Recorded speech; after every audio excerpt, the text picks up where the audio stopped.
नमस्कार, मी प्रतिभा चंद्रे. सत्ता या आमच्या विशेष कार्यक्रमात आपल्या सगळ्यांचं पुन्हा एकदा मनःपूर्वक स्वागत. या कार्यक्रमात मी माझे वेगवेगळे सहयोगी जे आहेत, जे फील्डवर काम करतायत, जे राजकारण गेले अनेक वर्ष कव्हर करतायत, त्या सगळ्यांशी चर्चा करते. आज आपल्यासोबत तिसऱ्या टप्प्यातलं जे मतदान 7 तारखेला होऊ घातलंय, ज्याचा प्रचार उद्या म्हणजे 5 तारखेला संध्याकाळी संपणार आहे, त्या लोकसभा मतदारसंघांवर आपण खास करून आपलं लक्ष केंद्रित करणार आहोत. देशभराचा जर विचार करायचा झाला तर एकूण 94 जागांसाठीचं हे मतदान होणार आहे आणि त्यामध्ये सगळ्यात महत्वपूर्ण म्हणजे जी राज्य म्हणता येतील त्यामध्ये गुजरातच्या संपूर्ण राज्यातल्या सगळ्या 26च्या 26 जागांवर उद्या मतदान होणार, म्हणजे 7 तारखेला मतदान होणार आहे. प्रचार उद्या संपणार आहे. सुरतची जी जागा आहे ती बिनविरोध भारतीय जनता पक्षाने चा जो उमेदवार आहे त्याला निर्वाचित घोषित करण्यात आलेले. कर्नाटकात तिसऱ्या टप्प्यात जे मतदान होणार आहे त्याकडे खास लक्ष लागून राहिलं आहे, कारण प्रज्वल रेवण्णांचा जो मुद्दा आलेला आहे त्यानंतर या तिसऱ्या टप्प्यातल्या जागांवर कशा पद्धतीने परिणाम होतो हे बघणं महत्वाचं ठरणार आहे. याशिवाय ज्या सगळ्या निवडणुका होत आहेत त्यामध्ये उत्तर प्रदेशातली काही जागा आहेत, गोवामध्ये आहेत, अंदमान दमन दीव यामधल्या जागा आहेत आणि कर्नाटक मधल्या तिसऱ्या टप्प्याबद्दल बोललोच आहोत. महाराष्ट्रातल्या एकूण 11 जागांवर मतदान 7 तारखेला होणार आहे आणि त्यामधली सर्वाधिक चर्चित जागा जी आहे ती आहे बारामतीची.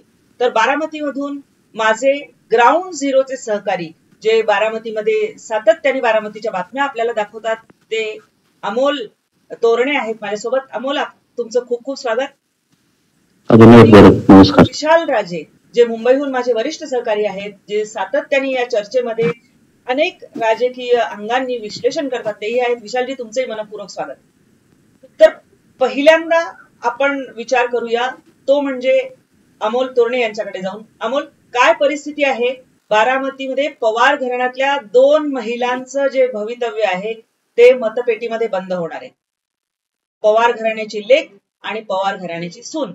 मॅडम, तसं बघायला गेलं तर देशातली सर्वात ही जबरदस्त अशी फाईट आहे, म्हणजे ज्या लढतीकडे संपूर्ण महाराष्ट्राचंच नाही तर देशाचं लक्ष लागलेलं आहे.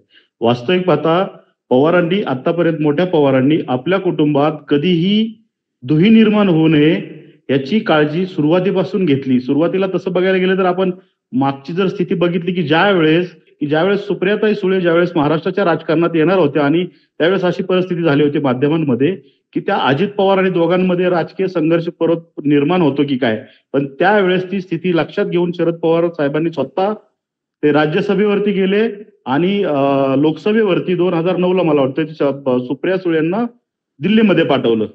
त्यानंतर ज्यावेळेस रोहित पवारांच्या बाबतीत सुद्धा ज्यावेळेस रोहित पवार राजकारणात येणार होते, ज्यावेळेस स्थिती अशी झाली की माध्यमांमध्ये चर्चा रंगली की आता परत काका अजित पवार आणि पुतण्या रोहित पवार यांच्यामध्ये संघर्ष निर्माण होतोय, त्यावेळेस त्यावेळेस सुद्धा कुटुंबामध्ये राजकीय कलह निर्माण झाला असता. त्यावेळेस शरद पवारांनी डायरेक्टली रोहित पवार यांना कर्जत जामखेड मतदारसंघामध्ये विधानसभेची जागा त्यांना त्या ठिकाणी करून त्या ठिकाणी त्यांना उमेदवारी दिली.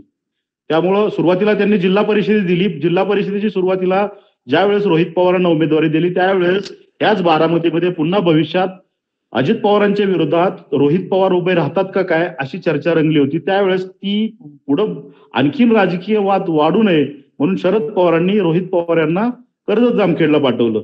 यानंतर हे वातावरण राजकीय जे कलह होता त्यांच्यामध्ये कुटुंबातील, तर हा कलह त्याच वेळेस मिटला होता. पण ज्या वेळेस सुरुवातीला गेल्या काही दिवसांपासून की अजित पवार नाराज होते, त्यावेळेस मात्र ती नाराजी अजित पवारांची शरद पवार थांबवण्यास म्हणजे त्यांना यश आलं नाही. त्यामुळे खऱ्या अर्थानं भाजपसाठी मात्र ही फार मोठी जमेची जागा होती. ज्यावेळेस बारामती लोकसभा मतदारसंघ कोणत्याही परिस्थितीमध्ये आपल्याला हासिल करायचाच, आपल्याला तो मिळवायचाच, हा चंग गेल्या अनेक वर्षांपासून भाजपने बांधलाय. पण भाजपचं जे अपयश ह्या ठिकाणी काय मिळत होतं भाजपला, तर ऐन वेळी त्यांनी आयात उमेदवार लादण्याचा प्रयत्न ह्या बारामती लोकसभा मतदारसंघामध्ये केला. पण हा राष्ट्रवादीचा आणि शरद पवारांचा बालेकिल्ला असलेला हा मतदारसंघ फोडण्यात किंवा तो हिसकावून घेण्यात भाजपला पूर्णपणे आतापर्यंत यश आलं होतं. 2014ला महादेव जानकर स्वतः सुप्रिया सुळे यांच्या विरोधात राहिले. महायुतीने ती जागा जानकरांसाठी सोडली होती. त्यामुळे धनगर फॅक्टर किंवा त्यावेळेस मोदी लाटेमुळे सुप्रिया सुळे यांचा फक्त 70,000 मताधिक्याने फक्त पराभव झाला. त्यामुळे सुप्रिया सुळे यांच्या दृष्टीने सुप्रिया सुळे यांचा विजय झाला. 70,000 मताधिक्याने त्यांचा विजय झाला आणि 70,000च्या मताधिक्याने जानकर यांचा पराभव केला. वास्तव पाहता 2014ला जे मताधिक्य त्या सुप्रिया सुळेंचं जे घटलं त्यामुळं भाजपची महत्वाकांक्षा या मतदारसंघामध्ये प्रचंड वाढली. कारण हे जे वाढलेलं जे महायुतीला जे मिळालेलं मताधिक्य आहे किंवा जानकरांना जे मिळालेलं मताधिक्य आहे ती मोदी लाट होती. त्यामुळे जानकरांनी तसं बघायला गेलं तर राष्ट्रीय समाज पक्षात असताना अनेक वेळा त्यांनी प्रयत्न केले या ठिकाणी हे करण्याचा, आपला पक्ष वाढवण्याचा. पण वास्तविक पाहता 2014ला मोदी लाट असल्यामुळं सुप्रिया सुळे त्या लाटेमध्ये कशा तरी तरल्या. त्यामुळे 2014च्या निवडणुकीमध्ये मिळालेलं जे यश होतं तसं जानकरांच्या दृष्टीने किंवा महायुतीच्या दृष्टीने ते यशच मानता येईल. कारण 70,000वरती फक्त त्यांना निवडून येणं म्हणजे सुप्रिया सुळेंच्या बाबतीत म्हणजे हा विजय तसा एवढा असा फार धक्कादायक होता. हा तसा हे जे मताधिक्य आहे ते त्यांच्यासाठी धक्कादायक होतं. त्यामुळे भाजपची या मतदारसंघामध्ये अधिक महत्वाकांक्षा वाढली आणि कसल्याही परिस्थितीमध्ये बारामती हासिल करायचाच हा त्यांनी चंग बांधला. त्या दृष्टीने मला वाटतं सुरुवातीला केंद्रीय मंत्री निर्मला सीतारामन या ठिकाणी आल्या. त्यांनी प्रत्येक क्षेत्रातील मतदारांशी संपर्क साधण्याचा प्रयत्न केला. भाजपने या ठिकाणी बूथ टू बूथ म्हणजे कोणत्याही परिस्थितीमध्ये हा जो VIP मतदारसंघ आहे हा पवारांना नामोहरम करण्यासाठी हा मतदारसंघ कोणत्याही परिस्थितीमध्ये ताब्यात घ्यायचा ही महत्वाकांक्षा भाजपची 2014 पासून प्रचंड निर्माण झाली. त्या दृष्टीने त्यांनी त्यांच्या लक्षात आलं 2019ला जे आहे त्या भाजपचे आमदार आहेत राहुल कुल.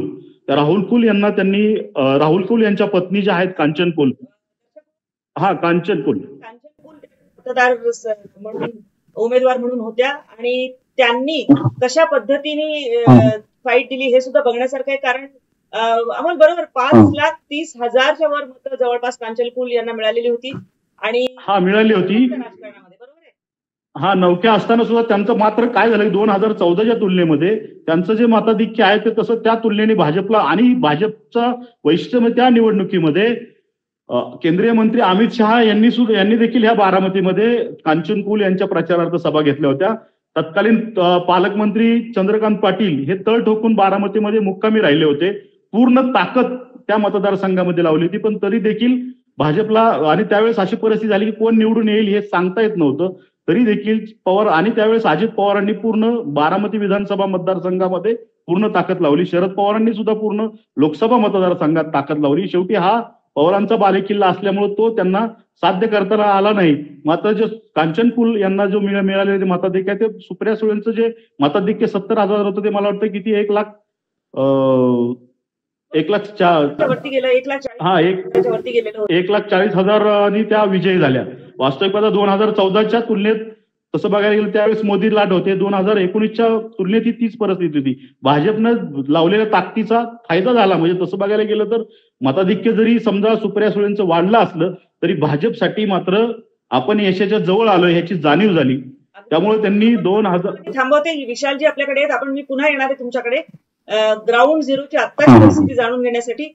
विशालजी, बारामती मिशन बारामती प्रतिभा मला जरा अमोलजींना हे काही गोष्टी विचारायच्या आहेत. म्हणजे उत्सुकतापोटी म्हणा किंवा बारामतीचं जे चित्र ते बघतात आहे ते आपल्याला कदाचित आपण जे म्हणजे दुरून बघतो म्हणजे मुंबईत बसून बारामती बघणं हा भाग वेगळा आणि ते तिथे प्रत्यक्ष त्या मतदारांशी संपर्कात आहेत. मला अमोलजी म्हणजे तुम्हालाच तुमच्याकडून हे जाणून घ्यायचं आहे की तिथल्या मतदारांचा कल काय आहे. दुसरा विषय असा आहे की आपण जेव्हा हे म्हणतो की भाजपनी ताकद लावली किंवा भाजपनी तो हिसकावून घ्यायचा होता मतदारसंघ, लोकशाही प्रक्रियेमध्ये मतदारसंघ हिसकावून घेणं हा काही संघर्षाचा भाग नाही आहे. हा संघर्ष जो होतो हा मतपेटीतून होतो, मतांमधून होतो. बरोबर. आणि त्यामुळे लोकांचं कुठेतरी मतपरिवर्तन करणं हा एक भाग आहे. म्हणजे जरी बालेकिल्ला वगैरे हे आपण म्हणत असलो तरी पण आता आपण त्या सगळ्या लढाईतून आपण बाहेर आलो ना. आपण ही मतांची लढाई असते. त्याच्यामुळे भाजपने गेल्या 4-5 वर्षामध्ये किंवा 10 वर्षामध्ये भाजपने त्या मतदारसंघामध्ये काय केलंय की त्यांना असं वाटतंय की आपण निवडून येऊ. म्हणजे अगदी थोडक्यात सांगाल. दुसरी गोष्ट, निर्मला सीतारामन यांनी तिथे येण्यामागचं काय लॉजिक होतं ते एक सांगाल. आणि मतदारांना गृहीत धरलं जात आहे का? कारण शेवटी कसं आहे की सुप्रिया सुळे निवडून आल्या किंवा सुनेत्रा पवार निवडून आल्या, शेवटी येणार निवडून कोणीतरी पवारच. बरोबर बरोबर बरोबर. म्हणजे 2000 हा सर बोला. यांचा जो काही संघर्ष जो कौटुंबिक असेल किंवा तो कुटुंबाच्या बाहेर येऊन आता राजकारणामध्ये आहे, हे होत असताना लोकांना गृहीत धरलं जात आहे का? नाही, सध्या तसं बघायला गेलं तर सध्याची जी स्थिती आहे सर, ती सध्याची स्थिती फार कोणी निवडून येईल हे सांगू शकत नाही, कारण फार चुरशीची लढत ही ठरलेली आहे. कारण पूर्ण उपमुख्यमंत्री अजित पवार यांचं तसं बघायला गेलं तर जिल्ह्याच्या राजकारणावरती पूर्ण सबकुच अजितदादा अशी परिस्थिती होती. मात्र ते बॅकफूटवरती कधी गेले की ज्यावेळी सुरुवातीला विरोधी पक्षात गेल्यानंतर ते बॅकफूटवरती गेले होते. मात्र सत्तेत आल्यानंतर परत त्यांनी जिल्ह्यामध्ये कसल्याही परिस्थितीत आपलं वर्चस्व मिळवायचं हा चंग बांधला. त्या अनुषंगाने त्यांनी ज्यावेळेस भाजपची विचारधारा स्वीकारली, भाजपमध्ये महायुतीसोबत जाण्याचा निर्णय घेतला, त्यामुळे साहजिकच त्यांची ताकद ह्या मतदारसंघामध्ये मोठ्या प्रमाणावर वाढलेली आहे. जे दिग्गज विरोधात होते, म्हणजे पुरंदर तालुक्यातले जे माजी आमदार शिवतारे आहेत, ते शिवतारे सुरुवातीला नाराज होते, ते मात्र आता त्यांनी महायुतीच्या उमेदवार सुनेत्रा पवार यांना साथ देण्याचा निर्णय घेतला. इंदापूर बाबतीत बोलायचं गेलं तर माजी सहकार मंत्री हर्षवर्धन पाटील आहेत, त्यांनी सुद्धा शेवटी महायुतीला साथ देण्याचा निर्णय घेऊन ते स्वतः सक्रिय सहभागी झाले आहेत. त्यांचेच विरोधक असलेले हर्षवर्धन पाटील यांचे विरोधक असलेले अजित दादांचे सहकारी असलेले निष्ठावंत समर्थक असलेले दत्तामामा भरणे हे देखील आता सुनेत्रा पवार यांच्या दृष्टीने ते जोरदार प्रचार करत आहेत. तसं बघायला गेलं तर बारामती तालुक्याची परिस्थिती बघितली तुम्ही तर बारामती तालुक्यामध्ये सगळ्या सहकारी संस्थांवरती जिल्हा परिषद पंचायत समिती मतदारसंघामध्ये बघितलं तर उपमुख्यमंत्री अजित पवार यांची एक हाती सत्ता आहे. त्यामध्ये सुरुवातीला त्यांना विरोध करणारे जे काकडे गट जो होता, पारंपरिक पवारांना जो विरोध करणारा जो काकडे गट होता, बाबालाल काकडे यांचे पुतणे सतीश भैया काकडे, त्यांची मनधरणी, त्यांची दिलजमाई कधीच झालेली अजितदादांबरोबर. त्यामुळे ते सुद्धा आता पूर्ण त्यांनी महायुतीच्या उमेदवार सुनेत्रा पवार यांच्यासाठी ते सक्रिय झालेले आहेत.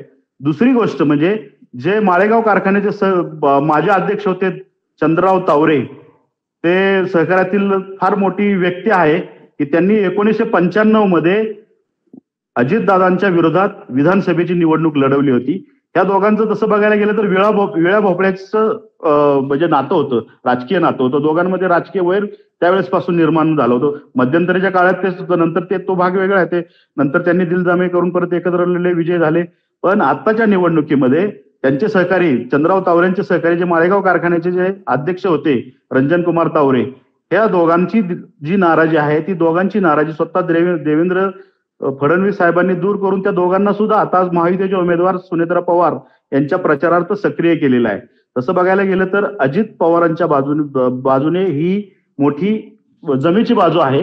दुसरी गोष्ट म्हणजे दौंडमध्ये तर तुम्ही पाहाल की राहुल कुल जे आहेत दौंडचे आमदार, भाजपचे आमदार, ते आणि त्यांचेच विरोधक असलेले जे अजितदादांचे निष्ठावंत सहकारी आहेत रमेश थोरात, ते दोघंही पूर्ण महायुतीचाच प्रचार करत आहेत. इकडे जे दौंडचे नगराध्यक्ष आहेत प्रेमसुख कटारिया, त्यांना मात्र पवार साहेबांनी भेटून त्यांची मनधरणी करण्याचा प्रयत्न केला होता. मला वाटतं ते सुद्धा आता सक्रिय आहे. विरोधकांना एकत्र घेत आणि सत्तेच्या सोबत असल्यामुळे तिथले कामं मोठ्या प्रमाणामध्ये बरोबर अगदी खरं. शेवटी सत्तेच्या बाजूने बरेच जे दिग्गज नेते आहेत लोकसभा मतदारसंघामधले, 1-2 मिनिटात सांगतो. भोरमध्ये तीच परिस्थिती आहे. भोरमधले जे संग्राम थोपटे आहेत विद्यमान आमदार, त्यांना आघाडीचा धर्म पाळावा लागणार आहे. त्यामुळे ते सुप्रिया सुळे यांच्यासाठी प्रयत्न करत स्वतः पवार साहेब आनंदराव थोपटे, त्यांचे वडील जे होते संग्राम थोपटेचे वडील, त्यांनी भेट घेतली, त्यांची नाराजी दूर करण्याचा प्रयत्न केला आणि ते शेवटी आघाडीचा धर्म पाळतायत. शेजारच्या पुरंदरमध्ये तीच परिस्थिती आहे. जे संजय जगताप आहेत काँग्रेसचे आमदार, तेही आघाडीचा धर्म पाळून सुप्रिया सुळे यांच्यासाठी मदत करतायत. खडकवासला मतदारसंघ जो आहे तो आमदार भीमराव तापकीर यांच्या प्राबल्याखाली आहे, ते भाजपचे आहेत आणि त्या ठिकाणी मात्र भाजपचं प्राबल्य त्या मतदारसंघामध्ये असल्यामुळं त्याचा फायदा उठवण्याचा प्रयत्न सुप्रिया सुळे यांना होण्यासाठी भाजपने पूर्ण ताकद लावलेली आहे. एकंदरीत तसं बघायला गेलं तर वास्तविक पाहता दिग्गज नेते जे बारामती लोकसभा मतदारसंघातले दिग्गज नेते एका बाजूला पूर्ण माहितीच्या बाजूला आहेत. मात्र दुसरी गोष्ट म्हणजे इंदापूरमध्ये जर पाहायचं झालं तर इंदापूरचे जे जिल्हा बँकेचे संचालक आहेत आप्पासाहेब जगदाळे, ते आप्पासाहेब जगदाळे मात्र शरद पवार यांच्या गळाला लागलेत आणि ते पूर्ण त्यांनी सुप्रिया सुळे यांच्या दृष्टीने मोर्चात बांधणी केलेली आहे. एकंदरीत शरद पवार अंतर्गतरित्या स्वतः या बारामती लोकसभा मतदारसंघातील महत्वाच्या दिग्गज नेत्यांच्या संपर्कात आहेत. शेवटी शरद पवारांचं जे हे प्राबल्य आहे या मतदारसंघातलं, ते प्राबल्य कायम, कारण वास्तविक पाहता ही जरी निवडणूक सुप्रिया सुळे विरुद्ध सुनेत्रा पवार अशी असली तरी प्रत्यक्षात ही निवडणूक मोठे पवार शरद पवार विरुद्ध अजितदादा पवार यांच्यामध्येच असल्याचं बोललं जात आहे. म्हणजे त्यामुळं ही निवडणूक शरद पवारांच्या प्रतिष्ठेची जेवढी महत्वाची आहे तेवढीच अजितदादा पवार यांच्यासाठी सुद्धा तेवढीच महत्वाची आहे. त्यामुळं एकंदरीत ह्या निवडणुकीमध्ये नक्की कोण बाजू, एकंदरीत तसं बघायला गेलं तर बारामतीतली सामान्य जनता मात्र काय प्रतिक्रिया देण्यामध्ये प्रत्यक्षपणे कुठल्या पवारांना दुखवायचं नाही किंवा काय करायचं नाही, त्यामुळे म्हणजे आपणही पाहिलं असेल ते तर बघतात. त्यामुळे एकंदरीत ह्या निवडणुकीमध्ये शेवटी शरद पवारांनी काहीतरी हातच्या राखून ठेवलेला आहे. त्यामुळे उद्या दोन्ही गटांची सांगता सभा या मतदारसंघामध्ये बारामतीमध्येच होणार आहे. त्यामुळे उद्या शेवटी हुकमी असतं सभेमध्ये. अमोलजी, मला वाटतं शरद पवारांनी हातचं राखून काय ठेवलेलं आहे हे प्रतिभा मॅडम तिथे जाऊन आणि त्यांनी बारामतीचा दौरा केलेला आहे, कदाचित त्या त्यांच्या अनुभवातून सांगू शकतील की नेमकं. विशालजी, बारामतीकडे लक्ष आपल्या सगळ्यांचं आहे. आता अमोल अगदीतला जे मायक्रो गोष्टी ज्याला म्हणता येईल, ज्या अगदी छोट्या छोट्या सगळे गोष्टी आहेत, ते जे प्रामुख्याने वरून ठळकपणे लक्षात येते त्यामध्ये महत्वाची गोष्ट अशी आहे की पवार साहेबांच्या विरोधातली, म्हणजे पवार घराण्याच्या विरोधातली म्हणून एक अशी मतांची संख्या आहे जी कांचनकुल यांच्या पारड्यात गेल्या वेळी गेलेली आपण बघितली. आणि 2019ला कांचनकुल या नवख्या असल्या तरी 5,30,000च्या वर मतं त्यांनी मिळवलेली होती. ही जी मतं आहेत ही पवार विरोधी मतं आहेत आणि ती नॉन ट्रान्सफरेबल आहेत. एक मिनिट, मगाशी एक मुद्दा सांगायचा राहिला मॅडम, की त्याच्यामध्ये भारतीय जनता पक्षाने मात्र मायक्रो लेवलवरती काम इथं सुरू केलेलं आहे. भाजपचे जे, कारण प्रत्येक या हालचालींवरती भाजपच्या वरिष्ठ नेत्यांचं या ठिकाणी काम चाललेलं आहे. कारण हा मतदारसंघामध्ये कोण कशा पद्धतीने काम करते, वरिष्ठ नेते मला वाटतं त्यांचे राष्ट्रीय कोर कमिटीची लोक सुद्धा पूर्ण तळ ठोकून या बारामतीमध्ये आहेत. आणि स्वतः देवेंद्र फडणवीस यांनी देखील या मतदारसंघामध्ये बारकाईने लक्ष दिलेलं आपण पाहिलं, मागच्या वेळेसच पाहिले तुम्ही. कारण काय की गेल्या जी नाराजी होती भाजपच्या नेत्यामध्ये की भाजपचा नेता कुठलाही फुटून जाऊ नये याची खबरदारी घेण्यात मात्र देवेंद्र फडणवीस या ठिकाणी यशस्वी झाले आहेत. त्यामुळे ही भाजपच्या महायुतीच्या दृष्टीने फार मोठी जमेची बाजू आहे. अगदी बरोबर आहे. एकीकडे भाजपचा जो डेडिकेटेड मतदार आहे त्याच्या समोर जर आपण बघितलं विशालजी तर एकच लक्ष आहे, मोदी. आणि मोदींना निवडून आणण्यासाठी ज्याला लॅम्पपोस्ट म्हणता येईल अशा पद्धतीने कोणी उभं केलं तरी त्याला मतदान करणारा एक भाजपचा वर्ग आहे. त्यामध्ये अजितदादांची ताकद यामध्ये आता जोडली गेलेली आहे. आणि शरद पवार आपली पूर्ण ताकद झोकून देऊन, जसं थोपटेंकडे जाणं असू दे किंवा जे जुने सगळे जे त्यांचे पारंपरिक प्रतिस्पर्धी होते, विरोधक होते राजकीय, त्या सगळ्यांची मोठ बांधण्याचा प्रयत्न करतायत. भावनिक निवडणूक करण्यासाठी विशालजी खूप मोठा प्रयत्न होतो. विशालजी, तुम्ही बघितलं असेल की बाहेरून आलेली पवार, ओरिजिनल पवार हा मुद्दा शरद पवारांनी खरं म्हणजे काढायला नको होता. कारण एक सून आपल्या घरात, एक प्रागतिक महिलांच्या बाबतीत असं त्यांची जी भूमिका होती या वाक्यावरनं कुठेतरी हे गेली. पण मग ते त्यांना वाटलं तेव्हा त्यांनी लगेच दुसऱ्या सुनेला उभं केलं. म्हणजे शरद पवार इतके चाणाक्ष आहेत की त्यांनी श्रीनिवास पवारांच्या पत्नीला तिथे उभं केलं आणि काल त्यांच्याकडनं वदवून घेतलं की ओरिजिनल पवारांचा डीएनए हा सुप्रियाताईंचा आहे. ही घरातली एक लढाई जी आहे ती शरद पवार भावनिक पातळीवर नेण्याचा प्रयत्न करतायत. अजितदादा एकटे पडलेले आहेत कुटुंबामध्ये हा संदेश देण्यासाठीचे सगळे प्रयत्न चालू आहेत. विशालजी, तुम्ही या सगळ्याकडे कसं बघता आणि त्यानंतर आपण भटकती आत्मावर येऊया. मी म्हणजे तुम्ही माझ्या कोर्टामध्ये तो चेंडू टोलावलेला आहे की या सगळ्याचा बारामतीमध्ये अमोलजी बसलेले आहेत आणि तुम्ही नुकत्याच बारामतीला जाऊन आलेले आहेत, त्याच्यामुळे तुम्ही ते सांगू शकाल.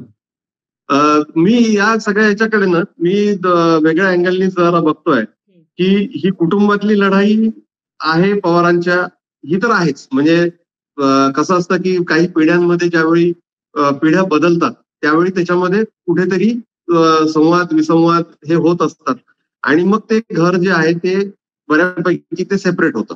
म्हणजे राजकीय घरं जरी आपण बघितली, म्हणजे कोणाची पण, म्हणजे जे शरद पवारांनी ज्या लोकांची घरं फोडली असा आरोप होतो, ती घरं जरी आपण बघितली तरी सुद्धा कुठेतरी तो विसंवाद होता, कुठेतरी महत्वाकांक्षा होती आणि त्याच्यामुळे ही घरं अशा पद्धतीने फुटलेली आहेत. पवारांचं घर सुद्धा त्याला अपवाद असणार नाही हे आपल्याला माहिती होतं. फक्त ते कधी फुटते याचा मुहूर्त कदाचित ठरला नसेल किंवा तो इतक्या लगेच येईल किंवा पवारांच्या आता या इनिंगला येईल. म्हणजे पवारांची आता ही जी निवडणूक आहे ही अतिशय महत्वाची म्हणा किंवा एक वेगळ्या पद्धतीने, कारण त्यांच्याकडे आता पक्षाचं ते सगळं म्हणजे उत्तराधिकारी त्यांना शोधायचा होता. ऍक्च्युली या निवडणुकीच्या पूर्वी म्हणा किंवा या निवडणुकीनंतर त्यांनी तो कदाचित शोधला असता. पण आता त्यांना उत्तराधिकारी सांगणं किंवा उत्तराधिकारी देणं हे भाग पाडलं गेलं. अशा पद्धतीने हे सगळं राजकारण त्यांच्या भोवती झालं.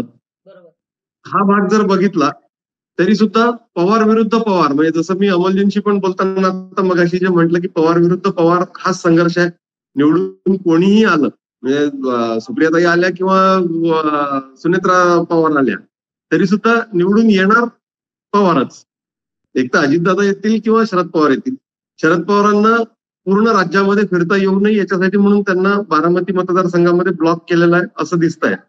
पण त्याच प्रकारे अजित पवार सुद्धा तिथे अडकून पडले. म्हणजे उलट हा जो टप्पा आहे हा अजित पवारांसाठी महत्वाचा टप्पा होता, ज्याच्यामध्ये रायगड हा त्यांचा अतिशय जवळचा मतदारसंघ होता किंवा माढा म्हणा किंवा सोलापूर, सांगली, सातारा या ठिकाणी अजित पवारांची गरज कुठेतरी होती, तशीच ती शरद पवारांची पण होती. पण हे दोघही जण बारामतीच्या लढतीमध्ये गुंतवून ठेवण्यामध्ये विरोधक यांचे विरोधक जे आहेत ते यशस्वी झालेले आहेत. म्हणजे एकीकडे भाजप असेल किंवा दुसरीकडे आघाडी असेल, त्यांनी दोन्ही पवारांना त्यांच्या मतदारसंघामध्ये सध्या गुंतवून ठेवलेला आहे.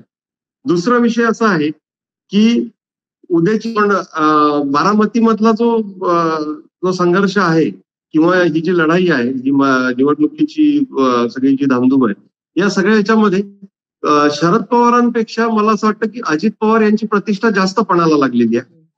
कारण त्यांच्या पत्नी म्हणजे अजित पवारांनी जर समजा हा जर निर्णय घेतला नसता सुनेत्रा पवारांना निवडणुकीच्या रिंगणात उतरवण्याचा, तर कदाचित ते जरा थोडेसे रिलॅक्स असते किंवा ते जास्त मोकळेपणाने लोकांपर्यंत जाऊ शकले असते आणि थोडीशी रिस्क घेऊ शकले असते. जी निवडणुकीमध्ये ऐन वेळेवर काही ठिकाणी रिस्कची घ्यावी लागत असते ती ते घेऊ शकले असते, पण ते आता घेऊ शकणार नाही. कारण त्यांची प्रतिष्ठा पणाला लागलेली आहे. त्यांना 4 जागा जेमतेम मिळालेल्या आहेत महायुतीमध्ये आणि त्यातली एक त्यांच्या घरची आहे. दुसरी सिटिंग खासदार होतेच सुनील तटकरे. त्याच्यामुळे त्यांची जी प्रतिष्ठा, म्हणजे येणारा काळ या 4 जून नंतर अजित पवारांचं राजकीय भवितव्य ठरलं. या दृष्टिकोनातून मी या सगळ्याच्याकडे बघतोय. अगदी बरोबर आहे. बारामतीमध्ये तुम्ही मला विचारलं, बारामतीमध्ये मी जेव्हा गेले तेव्हा सुप्रियाताईंशी बोलले, रोहित पवारांची अनेक वेळा ही झाली, अजितदादांची एक छोटी मुलाखत होऊ शकली, ते खूप व्यस्त आहेत. आणि या सगळ्यामध्ये कुठे ना कुठेतरी यांच्यावर तणाव जाणवतोय. सुनेत्रा वहिनी ज्या आहेत, सुनेत्रा पवार या ज्या आहेत, त्या शक्यतो माध्यमांशी बोलायचं टाळतायत, 1 to 1 खास करून बोलत नाहीयेत आणि त्या प्रचारावर आणि खास करून सोसायट्यांमध्ये जाऊन लोकांची थेट संवाद साधण्यावर त्यांचा भर कल दिसून येतोय.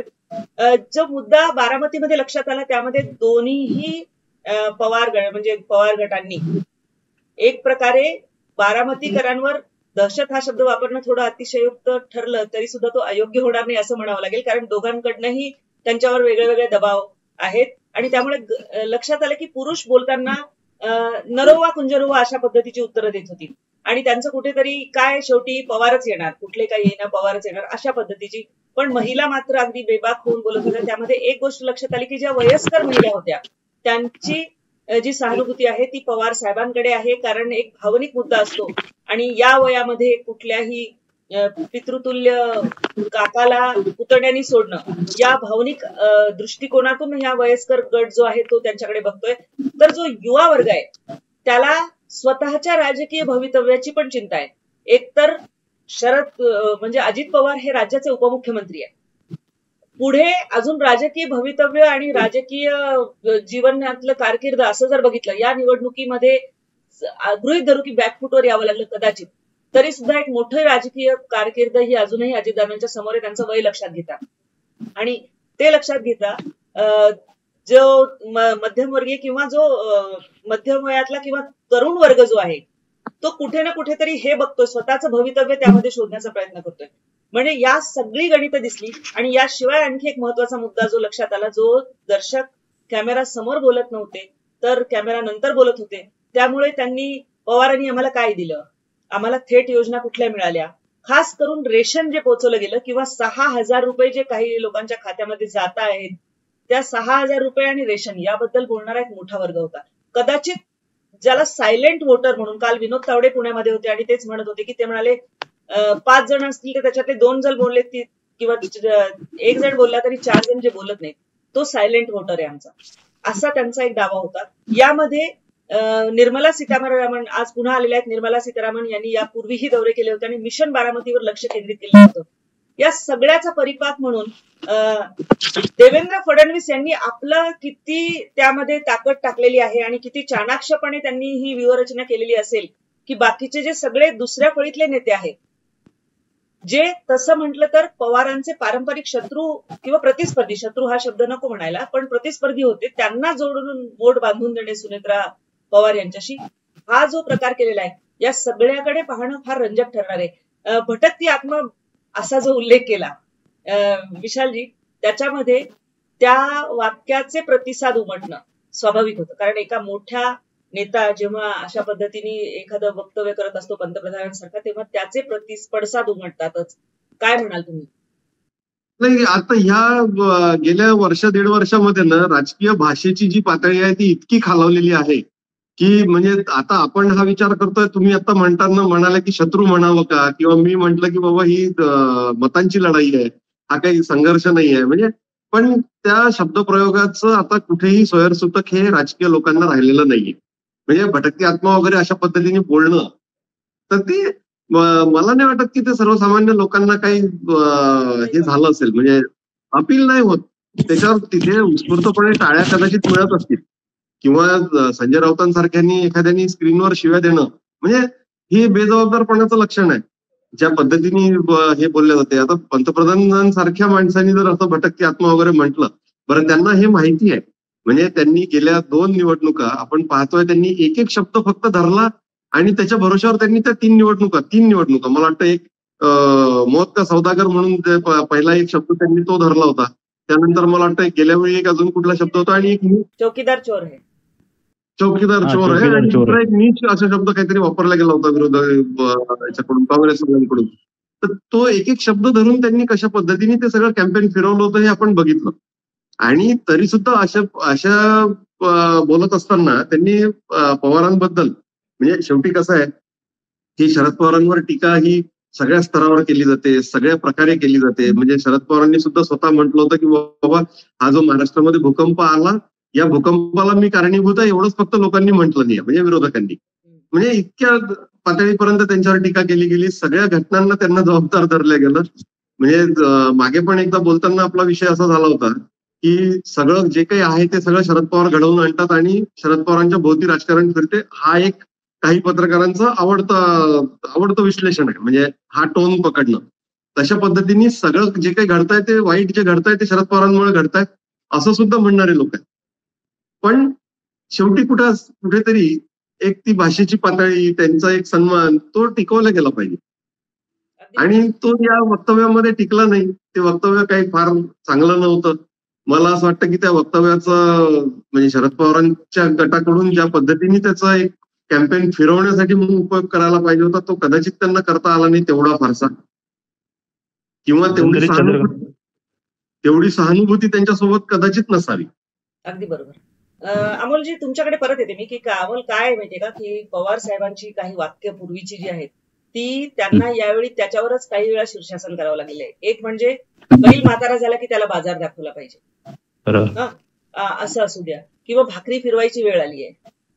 पण हे सगळं स्वतःबद्दल कुठे लागू होताना त्यांना दिसत नाही आणि त्याचा विरोध जनतेमध्ये दिसतो. उदयनराजेंची मुलाखत घेताना उदयनराजेंनी तर ज्या पद्धतीने सांगितलं की 3.5 जिल्ह्याचं राजकारण आहे त्यांचं, असं उदयनराजेंनी थेट सांगितलं. आणि पवार साहेबांनी जे दुसऱ्यांबद्दल वक्तव्य करतात ते त्याच्या स्वतःसाठी त्यांना कधी लागू करून घेत नाहीत, आणि त्यांनी आता सल्लागाराच्या भूमिकेतच जायला हवं होतं. अमोल, काय म्हणाल ह्या सगळ्या गोष्टीचा? म्हणजे पवारांची ही जुनी वाक्य, त्यांचे राजकीय प्रतिस्पर्धी आणि त्यांनाही वारंवार आठवण करून देणं, ह्या सगळ्या गोष्टीचा कसा तुम्हाला परिणाम दिसतो आहे तिथे ग्राउंड झिरोला बारामतीमध्ये? नाही, एकंदरीत संपूर्ण महाराष्ट्रात जरी पवारांबद्दल काय बोललं तर कदाचित म्हणजे परवा जे पंतप्रधान बोलले, पंतप्रधान नरेंद्र मोदी साहेब बोलले, त्याच्या जरा प्रतिक्रिया त्या वक्तव्याच्या फार उलट प्रतिक्रिया म्हणजे उमटल्या, म्हणजे सत्ताधारी गटाकडून सुद्धा आणि शेवटी पवार गटाकडून सुद्धा. कारण एवढ्या मोठ्या दिग्गज नेत्याला भटकते आत्मा वगैरे, मध्यंतरी चंद्रकांत दादा ज्यावेळेस बारामतीमध्ये आले होते त्यावेळेस सुद्धा ते बोलले होते की शरद पवारांची बदला घेण्याची ही वेळ आलेली आहे. त्याचे परिणाम असे झाले की रोष लोकांचा प्रचंड परत वाढला आणि त्याचा फटका म्हणजे कदाचित परत भाजपला महायुतीला बसतोय काय. त्यामुळे परत प्रत्येक कुठलाही नेता बोलताना वैयक्तिक शरद पवारांवर न बोलता, आता अजितदादांनी सुद्धा मला वाटतं काहीतरी बऱ्याच गोष्टी विरोधात ते बोलले, पण ते कदाचित त्यांच्या दृष्टीने त्या फायद्याच्या असतील, पण शेवटी जी इथली जनता आहे ती वैयक्तिक स्वरूपात जर समजा टीका केली तर ती जरा जनता थोडीशी नाराज होते. वास्तविक पाहता बारामतीतल्या जनतेने सुरुवातीपासून शरद पवार वेगळे अजित पवार वेगळे असं कधीही धरलेलं नाही.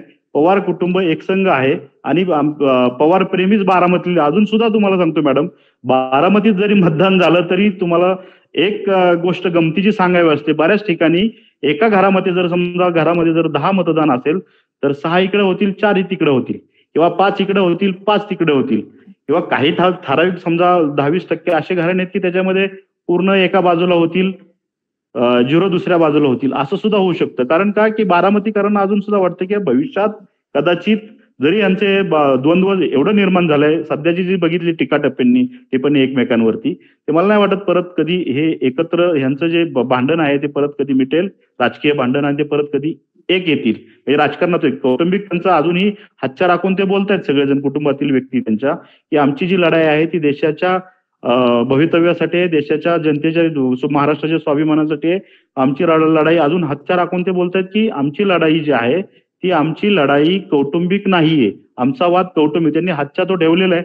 त्यामुळे कदाचित ते भविष्यात एक येऊ शकतील, पण जनतेला सुद्धा ते वाटतं इथल्या बारामतीकरांना भविष्यात कदाचित राजकीय गणित काय बदलली तर ते कदाचित एक येऊ शकतील. पण मला असं वाटतं एकंदरीत ज्या पातळीवरती जे टीका टिप्पणी एकमेकांवरती केली जाते, त्यानंतर हे जो राजकीय दरी आहे त्या दरीमध्ये प्रचंड भिंत निर्माण झालेली आहे.